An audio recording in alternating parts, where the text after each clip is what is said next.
Hey, hey. I was getting bored of my Essence Drain Contagion Lich, and I saw these Titans and Gemlings running Incinerate Whirlwind with Whirling Strike, or Whirling Slash rather. And so I figured, honestly, looking at these trees, I could do this on my Lich. And so I put together a little something. It's the normal core Incinerate, Whirling Slash, Withering Presence, Despair. I'm running with Energy Shield using Lich, so I'm going to be running Convalescence. AK energy shield's a little bit lower than I'd like, but I'm running it with block and armor and, the normal 25% just damage reduction that Lich normally runs. I normally don't prefer to, but I'm running Wave Shaper because it really alleviates a lot of the energy shield recharge rate that I would normally get from the tree. Because in this case, I actually want to use it for in other places. As far as the build goes, getting off the ground's pretty easy. All you need is one of these from nothings that allocate Oasis. They're pretty expensive. That's pretty much the floor. As far as like entry costs, most of these uniques are pretty cheap. Mysterious relatively cheap. This spear relatively cheap. Getting a 2-socket can be a little bit expensive. You do want a 2-socket eventually, but it shouldn't be required to get the build running. Ingenuity, it's kind of just free. You could be running a res belt. The Black Flames are mandatory pretty much, but they're relatively cheap as well. And that's pretty much it. As far as this goes, for the Incinerate, we're running +5 wand. You can work at +4. Your damage will be lower, but it's okay. +4 on the Fire Flower. It's really not that expensive. +3 is fine too if you're broke. I'm running +2 focus. I find in my damage right now that a +2 focus with the spell and fire damage that I have is worth it for me. Depending on your currency, just the +3 buckler might be better for you, the Sun Splitter. But we don't really stack much dex on this. And honestly, like meeting the requirements is kind of like threading the needle. So I'd recommend just sticking with the focus for at least the Lich version. And that's pretty much it for how the build kind of starts. I'll play some gameplay and then I'll get into it.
Alright, so that was the gameplay. I skipped the part after I killed all the rares where I was finding the boss.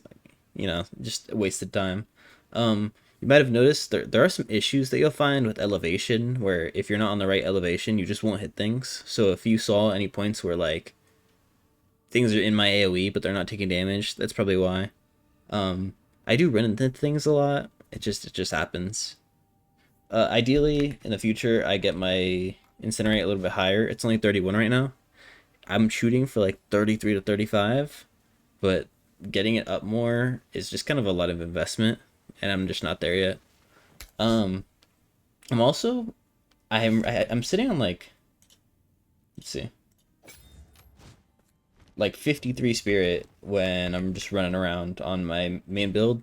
I tried it with a couple different things. I even tried it with cast on ignite, but there's just nothing really that you could run. I'm still kind of figuring that part out, but for now I'm just sitting at 53 spirit. I mean, if you really want, you could just throw on like the frost armor thing, or like 30 spirit, and then throw on like a support that allows you to get like reduced shock or freeze or something. It's just extra spirit. As far as the gems go, Incinerate, Searing Flame, pretty much mandatory. Version, you have to hold your Incinerate out for a little bit longer than you would normally, but the 40% is really nice. Consider casting. Control Destruction. The hit damage bonus actually works on the Ignite, surprisingly.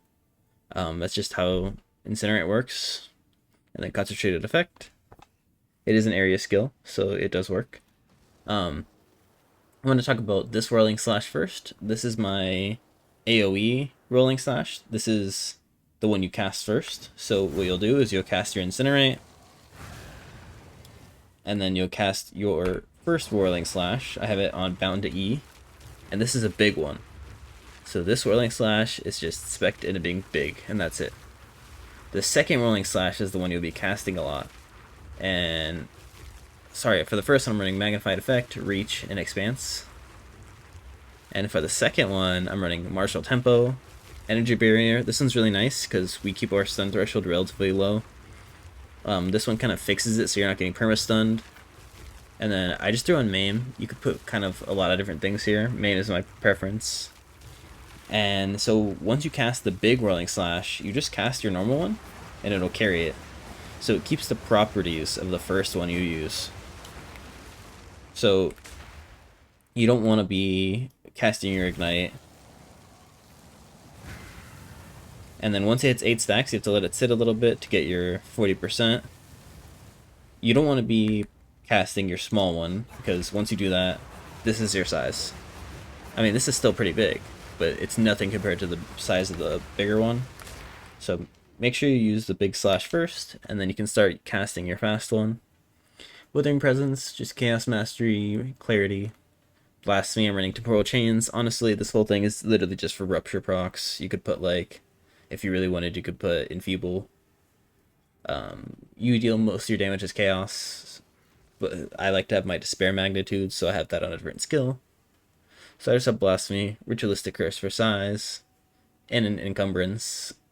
It helps with this. I'm thinking it might help with the Hinder that I apply as well. We'll get to that in the passive tree. On weapon set 1, when I cast my Incinerate, I have Blink and Convalescence active. This is weapon set 1 is actually my offset, but I have Mysticism equipped because I'm always gonna be on full energy shield while I'm doing my Incinerate because I'm doing it pre-fight, so I benefit from that damage boost. Convalescence, just your usual second wind, persistence. I have Ingenuity on there just for quality of life. And then for Despair, Heightened Curse, Focus Curse, Hex Bloom, Inspiration. Super easy. As far as the setup goes, it's really easy. You have your Fire Flower equipped. You cast your Incinerate. Once it hits 8 stacks, just like wait a couple extra seconds, turn around, you can pick it up, and then swap your amulet, and you're good to go. Now you just hold left click and you go through the map. Easy. And then when you're at a boss, you'll just cast Despair, and that's it. That's the whole build. As far as using my Blink and Convalescence, you don't need to do anything, but for Blink, I have Volatile Dead, which is my wand ability, bound to mouse 5. I just tap mouse 5 and blink. Easy. And then I can, do whatever to get it back. Blink's not really that good on this build because you'll blink out of your Whirlwind, but if you're just blinking around or whatever, that's how you'll do it. As far as the gear goes, we're running Tide Shaper because compared to a rare, it takes a lot of energy shield recharge rate out of the tree. We're pretty starved on the tree, so it's pretty much necessary. Solving theirs is nice. The spirit's kind of useless, but it's okay. It's all good. Black Flames for the magnitude of Ignite.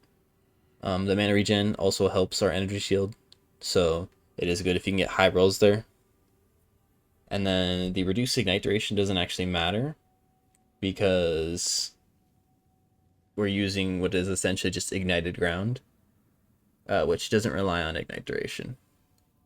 It's series just for some extra energy shield and the 10% damage reduction with Eternal Life. +2 focus, +5 wand, like I was saying earlier. Gloves, very important. Get as much attack speed as you can. I believe 16 is the max roll. You really need this attack speed. It's one of the most important things. The rest of it doesn't really matter. Just get your reses. Boots. Move speed is actually not very important, but I prefer to have it anyway. You want to get your reses on here. You want to get int on here. Getting dex on your gloves is pretty nice as well if you can get it there. But solve your reses with these. You'll be solving your reses with your ingenuity as well. You'll be using just a different belt until you can fix your reses, and then once you can fix your reses without the belt, you'll swap to ingenuity just to get more ignite magnitude. I'm running a fire flower. I'm anointing immolation just for magnitude. I only run this when I cast incinerate, and then I swap off. On this other one, it's just useful stats. I'm running all attributes to alleviate some pressure from my spear using dex. And then energy shield, pretty much just all this needs is acceleration anoint, energy shield, and then solve your reses and attributes. The mana regen there, don't forget, is energy shield recharge rate. So that's also a very good addition. I go from what is essentially 3,400 to 4,300 with the amulet. So it's pretty nice. I would be running a thawing charm. Right now, I'm not running anything. If you see down here, it's 0 out of 0. This ingenuity actually makes it so you use more charges, and so I'm screwed. I'll probably get a different one that doesn't have that to fix it, but for now, it's all good. I don't need it. It's cool. And that should be it for the gear. Just to be clear, this is important because it aggravates all ignites on the target. That literally doubles your damage. Some people say, oh, it's only good for mobbing. I think it's just worth it, period. And I'm running a shield because when I'm casting my whirling slashes, I don't need damage. So I'm getting it for the block chance. I'm getting it for some armor. I'm getting it for my reses. It's just pure survivability on my second weapon set, because all your damage comes from your first weapon set when you use Incinerate. As far as the Ascendancy goes, I'm on Lich. I'm running Eternal Life because that's just solving survivability. It's really good. I'm running the Jewel Socket because there's so many good things you can put in here. I got Energy Shield, Magnitude of Ailments, Damaging Ailments deal damage faster, and Cold Res on here, so a lot of value from that Jewel Socket. And then I tested Necromantic Conduit, but it doesn't really contribute to the Ignite, so it doesn't really help. It does, I think it does increase your damage a little bit, but it's almost nothing. Eldritch Empowerment doesn't work on channeling, so we don't want that. You could, in theory, try to get power charges off the ground. I didn't even bother with it. I don't think it's worth it. As far as the tree goes, Energy Shield. Energy Shield. On weapon set 2, which is our spear one, we have Hinder with the AoE. So this is good on Blasphemy and good on our Despair as well.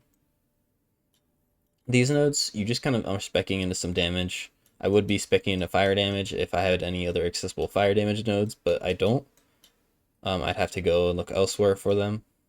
So I have it specced in there. Same thing, weapon set 1, spell damage here. Same situation. In this socket, I have my From Nothing diamond. This entire cluster down here is on my first weapon set for dealing damage faster and magnitude. On my second weapon set with my spear, I have AoE for attacks. On this left branch, I'm just hitting this fire cluster. I chose to put it on both weapon sets to get the fire res. But you could, if you don't need it, you could just put on weapon set 1. Burnout's really good, so weapon set 2. More energy shield, jewel slot. My jewels are actually pretty bad. I need to change them out. I wouldn't think too much into them, but basically anything energy shield's good. Anything magnitude of ignite or ailment is good. AoE is good. There's a couple other good stats, but that's what matters. I'm picking up this node. I went the energy shield recharge start nodes instead of the rate because the start is harder to get since we have this. This makes rate really easy. I'm going to this for elemental damage on weapon set 1, but I'm doing it on both so I can get the 5% to my reses on both sets. This cluster won't be included in the guide, but because I'm level 82, I went here and I moved these 2 points from here. The reason this one's nice is the mana regen rate, which also turns into, if you recall, energy shield recharge rate. This is really important. This makes your presence way bigger. If you look at your withering presence, oh, hold on.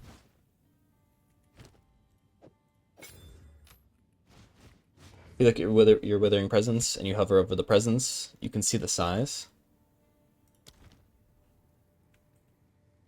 And if you can see, it's really big. It needs to be around the same size as your Whirlwind, otherwise why even run it, you know? If you're dealing damage to something, you want to be withering it. So I think this is pretty much really worth it.